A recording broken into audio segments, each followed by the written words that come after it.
Hello, Foxy Finds here, and welcome back to Foxy Shiny Quest. This week marks the end of the Gym Challenge as we catch the shiny Pokemon from each of the champions in the games. I'm defining a champion as someone who has the title when you battle them, like this. Unlike previous videos, I didn't just pick any random Pokemon for their team. I tried to go with Pokemon that really represented them the best, with a couple exceptions. You'll see what I mean. First up, we have Blue, the champion of Pokemon Red, Blue, Yellow, Leaf Green, and Fire Red. He was your rival in these games, and the Pokemon that is most associated with him is Blastoise. But someone stole that. For him, I ended up catching an Abra and evolved it up to Alakazam.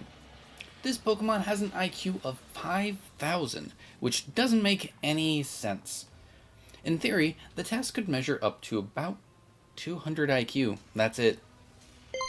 This Pokemon is so physically weak that it uses its psychic powers to move its muscles. Next we have possibly the least memorable person on this list, Trace. He was your rival in Pokemon Let's Go Pikachu and Let's Go Eevee. He's most known for using either a Raichu or a Jolteon. Both of these were already caught earlier on in this challenge. So, I caught a Vileplume. This Pokemon is based off of a flower that I am not going to try to pronounce. But it's oftentimes called the corpse flower because of the smell. It uses flies to pollinate itself. Vileplume, on the other hand, is capable of producing foul odors and sweet scents alike, depending on what it desires. In Generation 1, Lance was a Dragon-type Elite Four member. In Generation 2, he moved up to be a Dragon-type Champion. He was the champion in Gold, Silver, Crystal, Heart Gold, and Soul Silver. For him, despite being a Dragon-type trainer, I remember him most for his Gyarados. It's hard to say one of the other Pokemon in his main when he uses so many of them. For him, I went back to Pokemon Crystal version, and I went with a guaranteed shiny catch of Red Gyarados in the Lake of Rage. This Gyarados is known to have been a Magikarp that was forced to evolve by Team Rocket before it was ready, and supposedly that was some cause for him being a Red Gyarados. This is the most known guaranteed shiny Pokemon in the franchise. Though, if you don't have one moved up to the newer games, and you do have one of the Johto games on your 3DS, you may want to make sure you transfer it up. We don't know how much longer Nintendo will keep the servers up. Moving on to trainers that actually have a good match, we have Steven and his Metagross. For a community day, I caught a Beldum and evolved it all the way up. This Pokemon is made of 4 supercomputers, one for each leg. These Pokemon double their limb count with each evolution, including their Mega Evolution. Steven, the champion of Ruby, Sapphire, Omega Ruby, and Alpha Sapphire, was shown to own a shiny Metagross, and even Mega evolved it. Staying in Generation 3, we have Wallace from Pokemon Emerald. His Pokemon is Milotic. I caught a Feebas and traded it away and traded it back while holding a Prism Scale to evolve it up. Milotic feels like a reward, especially in the older games. You had to work to get this Pokemon's beauty stat all the way maxed up before it would evolve. I'm a bit mixed on how I feel about changing it to a trade evolution. It doesn't quite feel like it's as much of a reward when you get it by just trading it with a held item, but if you're not planning on using one of these, it's a lot of work for a Pokédex entry. Granted, having someone that you can safely trade a shiny Pokemon to and have it traded back to you is its own pain sometimes. On to one of the most prominent and powerful champions, Cynthia, from Pokemon Diamond, Pearl, Platinum, Brilliant Diamond, and Shining Pearl. For her, I caught a Gibble and evolved it up to Garchomp. This Pokemon is a shark that is ground type and can fly. This powerhouse of a pseudo-legendary gets a strong and diverse moveset, and it has pretty good typing, despite its aversion to cold. One downside to this Pokemon is that its shiny is really, really subtle. When they gave Garchomp a Mega Evolution, they did make its shiny strikingly different. Now, Generation 5 gave us Alder from Pokemon Black and Pokemon White. This guy is portrayed as both carefree and arguably the most understanding of the weight of the hardships of life. His Pokemon is Volcarona. I went down to Area 0 and used some Herba Mystica to pull this one out. This Pokemon is in part a representation of the sun.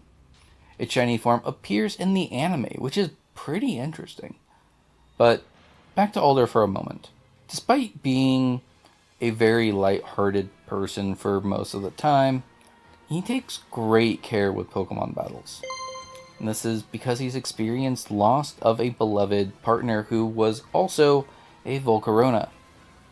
These games are pretty vague about what happened, but I can't imagine how hard it would be to not only lose a Pokemon that you were close to, but then also raise a second one up to keep on your team. 2 years later, and in Black 2 and White 2, Alder has handed off his job to a child, Iris, and her Haxorus. I caught a fracture and evolved it up. Haxorus can be caught as a guaranteed shiny in these games as well, after completing the Unova Pokédex, which is not an easy task. So, I opted to catch one of its lower forms and evolve it up. This Pokemon essentially has an axe for a head. In the anime, Iris's main partner is an Axew, which adds to this family being what I'd consider her main Pokemon. Pokemon X and Y gave us Diantha and her Gardevoir. I caught a Kirlia and evolved it up. Sadly, I couldn't evolve it quite as far up as Diantha does, as she Mega Evolves her Gardevoir in her battle. It would be a shame to not show off the majestic colors of shiny Mega Gardevoir though. This Pokemon will guard its owner to no end, and that's scary as this Pokemon is capable of creating black holes. This Pokemon also gained Fairy type in the generation of these games, giving a powerful Pokemon some great new stab moves and a pretty good type combination. Generation 7 was weird, as in Sun, Moon, Ultra Sun, and Ultra Moon, there were no gym leaders. There were Elite Four members, but there were also no champions. Well, moving on.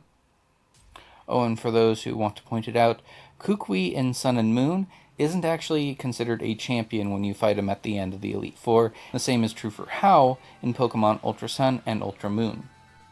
Galar.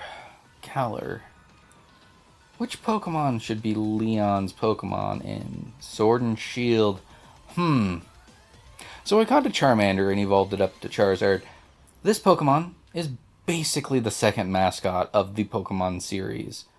The first starter to gain a second type, notoriously one of Ash's strongest Pokemon, but then it refuses to listen to him for a very long time. It's also the main Pokemon of Freed in Pokemon Horizons. It got a Gigantamax form. This Pokemon didn't just get a Mega Evolution, it was given two, one of which even had the Dragon typing, which was fitting because it's Charizard. We all know Charizard is a dragon. Interestingly, Charizard appears to have been planned originally to only have one horn based off of this image. And also, let's not forget, this was a ride Pokemon in the Alolan games.